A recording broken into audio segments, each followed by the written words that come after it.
आप देख रहे हैं सुदर्शन न्यूज।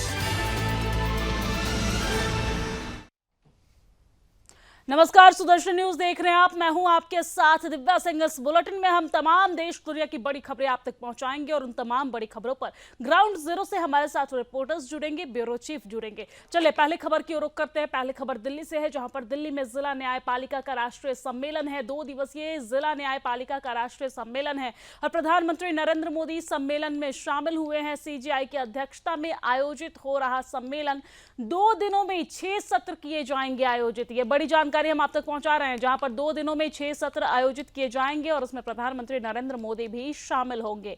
तो ये तो थी खबर दिल्ली से। अब चलिए आगे की ओर बढ़ते हुए दूसरी खबर की ओर रुख करते हैं। दूसरी खबर कोलकाता से है, जहां पर कोलकाता रेप मर्डर केस में बंगाल में विरोध प्रदर्शन नहीं थम रहा है। सड़कों पर उतरेंगे टीएमसी और बीजेपी के कार्यकर्ता। हर ब्लॉक में धरना प्रदर्शन करेगी टीएमसी। बीजेपी के बंद के जवाब में यह प्रदर्शन टीएमसी के द्वारा की जाएगी। तो ये तो दूसरी खबर थी। अब तीसरी खबर की ओर रुख करते हैं। तीसरी खबर आपको बता दें कि आरएसएस 3 दिवसीय समन्वय बैठक कर रहा है। केरल के पलक्कड़ में यह बैठक चल रही है। समन्वय बैठक में 2 सितंबर तक यह बैठक चलेगी, यानी कि 3 दिवसीय बैठक है। आज से शुरू हुई है, 2 सितंबर तक ये चलेगी। बैठक में बीजेपी नेता जेपी नड्डा भी शामिल होंगे। लोकसभा चुनाव के नतीजे पर यहां पर चर्चा की जाएगी। अब चौथी खबर की ओर रुख करते हैं। चौथी बड़ी खबर बहराइच से। आपको बता दें कि बहराइच में भेड़ियों का आतंक जारी है। 2 भेड़ियों की तलाश में पूरा वन विभाग जुटा हुआ है। वन विभाग की 18 टीम लगातार 2 भेड़ियों की तलाश कर रही है और भेड़ियों को डराने के लिए टीम ने पटाखे भी जलाए हैं। तो ये थी बहराइच से खबर। अब अगली और चौथी खबर नेपाल से है। आपको बता दें कि नेपाल में घर वापसी का कार्यक्रम जारी है। आपको बता दें पहली बार इतनी संख्या में लोग घर वापसी कर रहे हैं। हिंदू धर्म में 2000 लोग फिर से शामिल हो रहे हैं। विश्व हिंदू परिषद नेपाल के नेतृत्व में 2000 लोगों की घर वापसी हो रही है। आपको यह भी जानकारी दे दें कि सुनसरी जिला के देवागंज गांव में यह कार्यक्रम जारी है। तो ये वो 5 बड़ी खबर थी जिस पर हमारी निगाहें लगातार बनी हुई है, जिसमें खबर नेपाल से है, खबर बहराइच से है, खबर दिल्ली से है और खबर महाराष्ट्र से भी है और इसी के साथ साथ खबर केरल से भी है। तो इसी खबर पर तमाम जानकारी के साथ हमारे साथ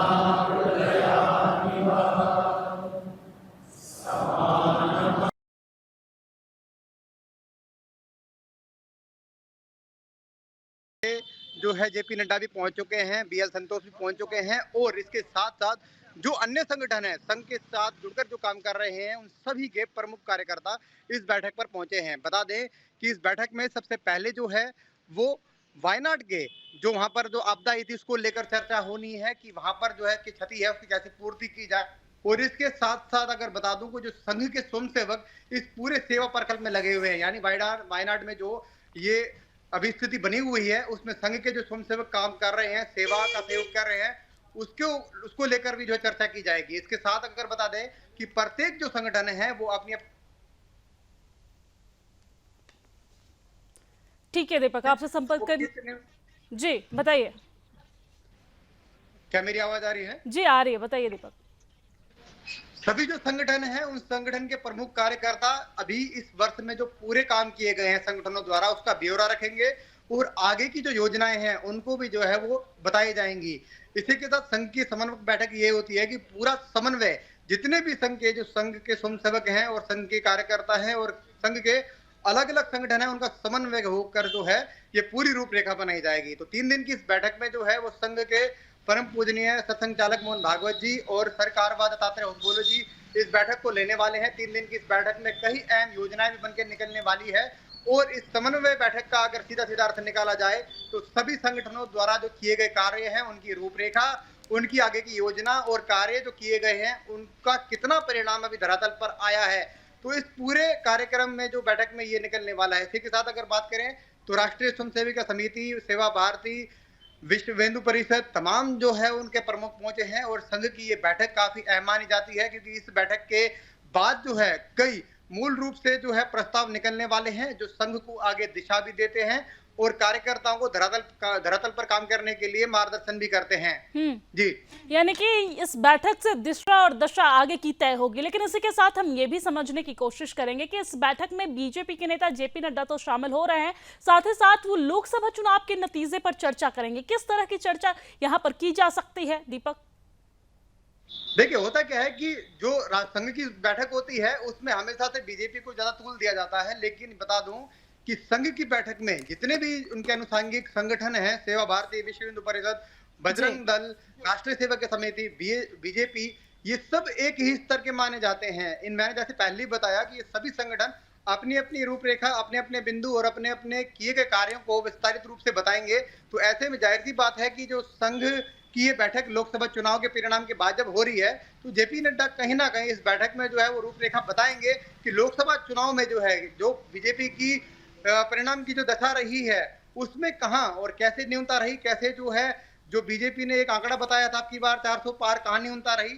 तो इस पूरे घटनाक्रम को बताने वाले हैं और आगे की रूपरेखा जो कुछ हम देख ही रहे हैं कि कुछ राज्यों में विधानसभा चुनाव भी होना है, तो उसको लेकर भी जेपी नड्डा जो है बताने वाले हैं कि भाजपा की तरफ से जो है क्या क्या रणनीति बनाई गई है इन चुनाव को जीतने के लिए।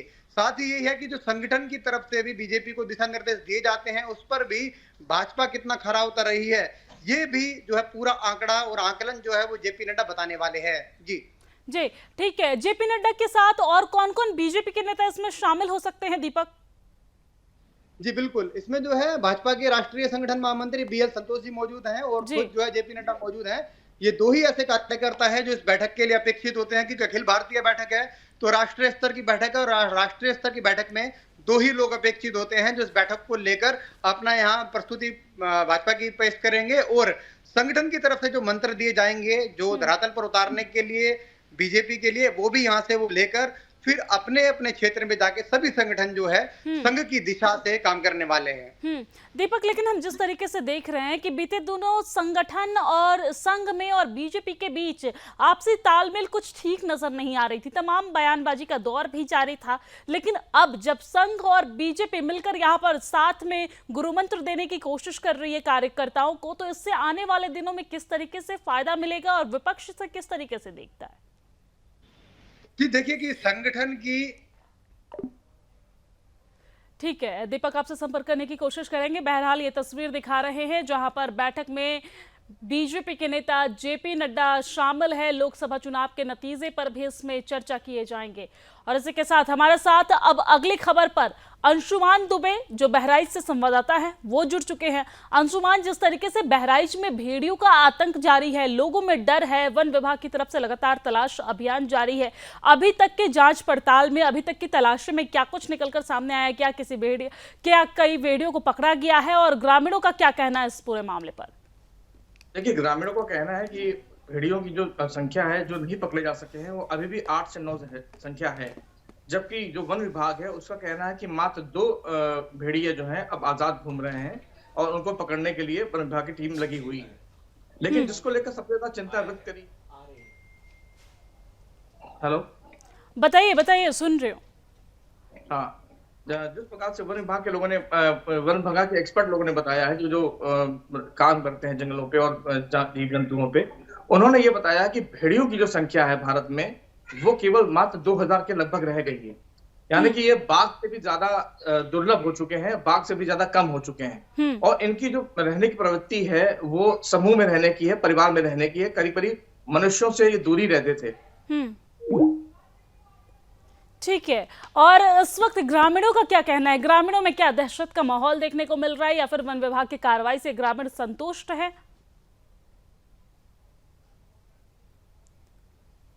ठीक है अंशुमान, एक बार फिर से आपसे संपर्क करने की कोशिश करेंगे। आपको बता दें कि भेड़ियों को डराने के लिए यहाँ पर पटाखे भी फोड़े जा रहे हैं, जैसा कि आप तस्वीरों में देख रहे हैं कि भेड़ियों को डराने के लिए यहाँ पर पटाखे फोड़े जा रहे हैं। इसी के साथ वन विभाग की 18 टीम भेड़ियों की तलाश कर रही है। ग्रामीणों में तो दहशत है ही, क्योंकि जिस तरीके से हमने देखा कि बीते दिनों खबरें निकलकर सामने आई कि भेड़ियों का आतंक जारी है, जिसके बाद ग्रामीणों में मतलब कहीं ना कहीं आतंक देखने को मिल रहा है, ग्रामीणों में कहीं ना कहीं खौफ देखने को मिल रहा है। और ग्रामीण लगातार वन विभाग से ये अपील करते नजर आ रहे हैं कि इस पर सख्त से सख्त कार्रवाई की जाए, यानी कि भेड़ियों को पकड़ने की जो कार्रवाई है वो लगातार की जाए।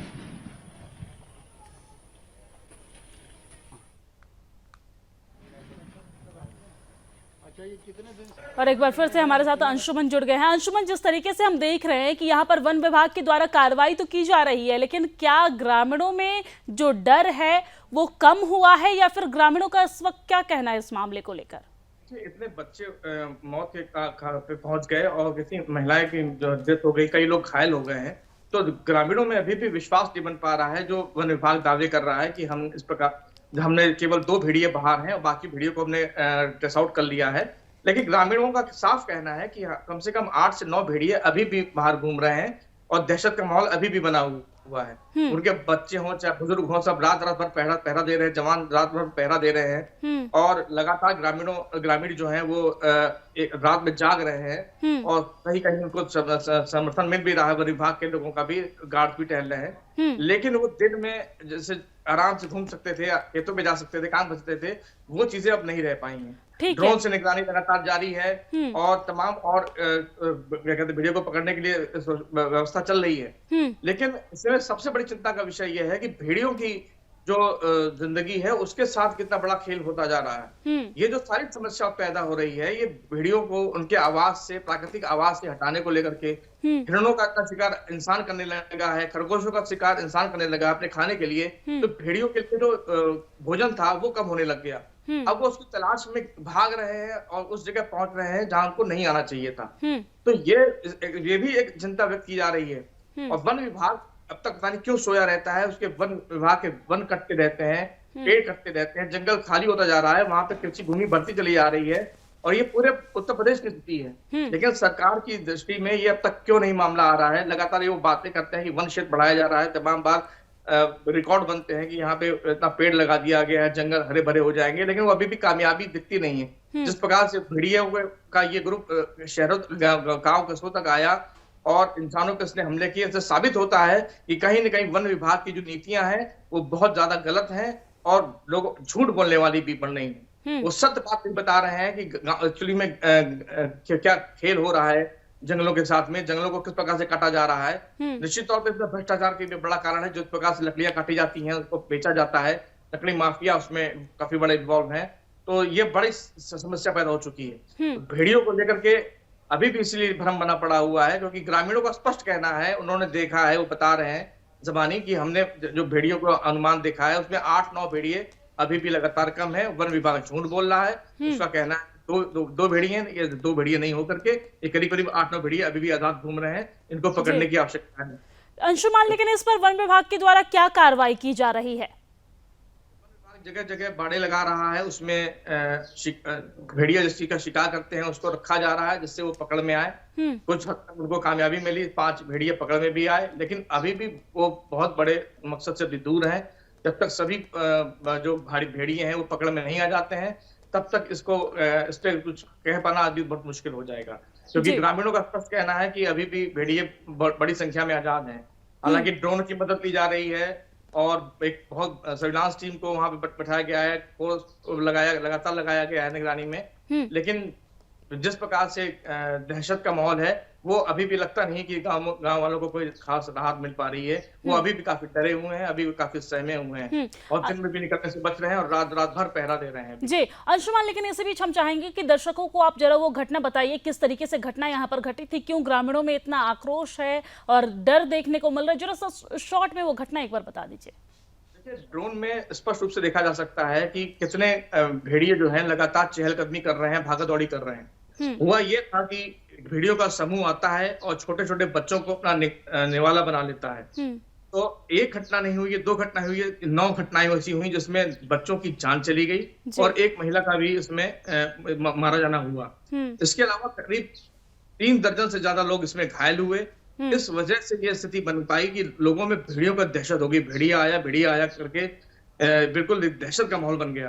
पहली बार बहुत लंबे समय से बाद ऐसा देखा जा रहा है कि भेड़ियों को लेकर के इस प्रकार का डर, इस प्रकार का भय वातावरण जो है कहीं देश में देखने को मिला है। इसमें जो गलतियां नजर आती हैं वो वन विभाग की ज्यादा नजर आती हैं कि वो वन विभाग अपने वन क्षेत्र को संभालने में नाकामयाब है। वहां पे लगातार इंसानों की आमद बढ़ती जा रही है और जो अनेक डेवलपमेंट हो रहे हैं, रिजॉर्ट बन रहे हैं, कहीं कुछ बन रहा है, लेकिन वो जंगलों के निकट जो बन रहा है, जंगलों के निकट जो काम हो रहा है वो भी एक बड़ा परेशानी का सबब बन रहे हैं। जंगलों को खत्म करना इंसानों की जो प्रवृत्ति बन चुकी है कि जंगलों में काट करके वो डेवलपमेंट चाह रहे हैं, वो कहीं ना कहीं इकोसिस्टम को भी प्रभावित कर रहे हैं। क्योंकि भेड़ियों का जो घनत्व है कम होता चला जा रहा है। आज वो प्रोजेक्ट टाइगर के से भी ज्यादा, क्या कहते हैं, टाइगर से भी ज्यादा दुर्लभ हो चुके हैं। जहां बाघ भारत में करीब 3000 से ऊपर बताए जा रहे हैं, तो वहीं भेड़ों की संख्या महज 2000 के अंदर बताई जा रही है। तो आप समझ सकती हैं कि इतने बड़े देश में 2000 भेड़ियों को नहीं संभाल पा रहा है देश। वन विभाग इस पे इनको नहीं शेल्टर दे पा रहा है। तो यानी कि अंशुमन, कहीं ना कहीं इस पर सख्त कार्रवाई की जरूरत है। कार्रवाई इस मद्देनजर भी होनी चाहिए कि यहाँ पर ज्यादा से ज्यादा जंगलों की संख्या बढ़े ताकि इन्हें भी रहने को जगह मिले, और कार्रवाई इस तरीके से भी कि लोगों की जान भी सुरक्षित रहे। धन्यवाद तमाम जानकारी साझा करने के लिए, हमारे साथ लाइव जुड़ने के लिए। जैसा कि आप सभी को मालूम है कि प्रधानमंत्री नरेंद्र मोदी आज वंदे भारत को हरी झंडी दिखाएंगे। आज उत्तर प्रदेश को एक और सौगात मिलने जा रही है वंदे भारत की, और इससे उत्तर प्रदेश वासियों को काफी लाभ मिलने वाला है। प्रधानमंत्री नरेंद्र मोदी वीडियो कॉन्फ्रेंसिंग के माध्यम से वंदे भारत को हरी झंडी दिखाएंगे। वीडियो कॉन्फ्रेंसिंग के माध्यम से कार्यक्रम का आयोजन किया जाएगा। इसको लेकर तमाम तैयारियां जो है वो कर ली गई है। उत्तर प्रदेश वासियों में खुशी का दौर है। प्रधानमंत्री नरेंद्र मोदी वंदे भारत को वीडियो कॉन्फ्रेंसिंग के माध्यम से हरी झंडी दिखाएंगे। आपको ये जानकारी दे दें कि इससे पहले भी कई राज्यों को इसकी सौगात मिल चुकी है, और इस वक्त वंदे भारत एक्सप्रेस सभी सौगात से, सभी सुविधाओं से लैस है। और आज उत्तर प्रदेश वासियों को एक और वंदे भारत की सौगात मिलने वाली है, और इसको लेकर प्रधानमंत्री नरेंद्र मोदी आज वीडियो कॉन्फ्रेंसिंग के माध्यम से ये सौगात देंगे। आपको ये जानकारी दे दें कि इस कार्यक्रम में तमाम मंत्री भी शामिल होंगे, रेल मंत्री भी शामिल होंगे, और उत्तर प्रदेश राज्य के कई मंत्री इस कार्यक्रम में शामिल होंगे, और इसको लेकर तैयारियां पूरी कर ली गई है। उत्तर प्रदेश वासियों में खुशी के दौर है, और ये बड़ी जानकारी हम आप तक पहुंचा रहे हैं कि प्रधानमंत्री नरेंद्र मोदी आज यूपी को एक और वंदे भारत ट्रेन देंगे, एक और वंदे भारत की सौगात देंगे। पीएम मोदी वीडियो कॉन्फ्रेंसिंग के जरिए हरी झंडी दिखाएंगे।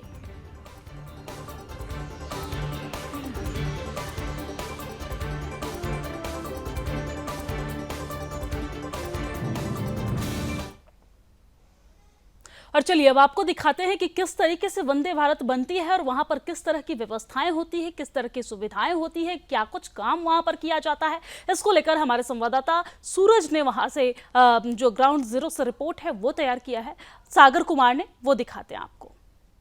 देखिए, इस समय आईसीएफ चेन्नई के अंदर है, और जहां पर भारतीय रेल की पूरी तरह से तस्वीर जिस रेल ने बदली है वो वंदे भारत ट्रेन देखिए किस खूबसूरती से ये भगवा रंग, ये सैफरन रंग की जो वंदे भारत है वो अब पूरी तरह से यहाँ पर आईसीएफ चेन्नई के अंदर तैयार हो रही है। देखिए किस तरह से काम यहाँ पर चल रहा है, और करीब 74 वंदे भारत ट्रेन जो है वो बनकर तैयार हो चुकी है। आईसीएफ चेन्नई के अंदर कितनी तेजी से यहाँ पर ये काम चल रहा है। देखिए चारों तरफ अगर आप मेरे देखेंगे तो वंदे भारत के जो कोचेज हैं वो बन रहे हैं, और ये एशिया की सबसे बड़ी भारतीय रेल की वो कोच फैक्ट्री है जहां पर सिर्फ ना बल्कि भारत, हिंदुस्तान, बल्कि दूसरे देश, कई अफ्रीकन देश के अंदर भी यहां से रेल जो है वो भेजा जाता है, बनाकर उनको बेचा जाता है। तो कुल मिलाकर आत्मनिर्भर भारत और स्वदेशी का जिस तरह से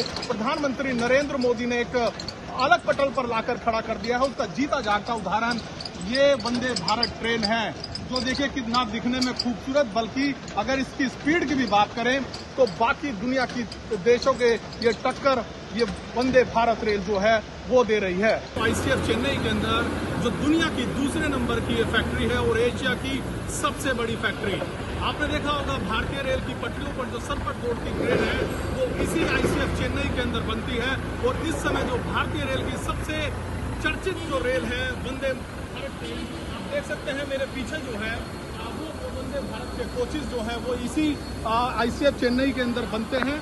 और आईसीएफ चेन्नई के अंदर जो है वो यही से ही बनकर जो ये चमचमाती भगवा ट्रेन आप देख रहे हैं जो इस समय भारतीय रेल की शान बन चुकी है, वो इसी आईसीएफ चेन्नई के अंदर बनती है। किस तरह से बनती है, कैसे यहाँ पर काम किया जाता है, किस बारीकियों का यहाँ पर ख्याल रखा जाता है, वो पूरा का पूरा ये एशिया की सबसे बड़ी यहाँ पर फैक्ट्री है। ना सिर्फ इस आईसीएफ चेन्नई ने वंदे भारत ट्रेन दी है, बल्कि कई ऐसे कोचेस दिए हैं जो भारतीय रेल को शान बढ़ाते रहे हैं। यहाँ पर तकरीबन 3000 कोचेस जो हैं वो हर साल तैयार होते हैं और अभी तक इस तरह के वंदे भारत जो है वो 74 बनाकर यानी 74 वंदे भारत को बनाकर तैयार कर चुके हैं। हालांकि इस रंग पर भी कई लोगों के दर्द हुआ था पेट में के भगवा जो है वो कर दिया गया है। देखिए आईसीएफ के लोग भी काफी खुश हैं। कितने साल से आप काम कर रहे हैं? हालांकि बोलना अलाउड नहीं है यहाँ पर। देखिए ये बहुत कई एकड़ के अंदर ये फैली हुई फैक्ट्री है, लेकिन आज भी 3 जगह पर जो है खुद देश के प्रधानमंत्री नरेंद्र मोदी मेरठ से लखनऊ और चेन्नई से नारकोल और मदुरई से बेंगलोर पर वंदे भारत को हरी झंडी दिखाएंगे।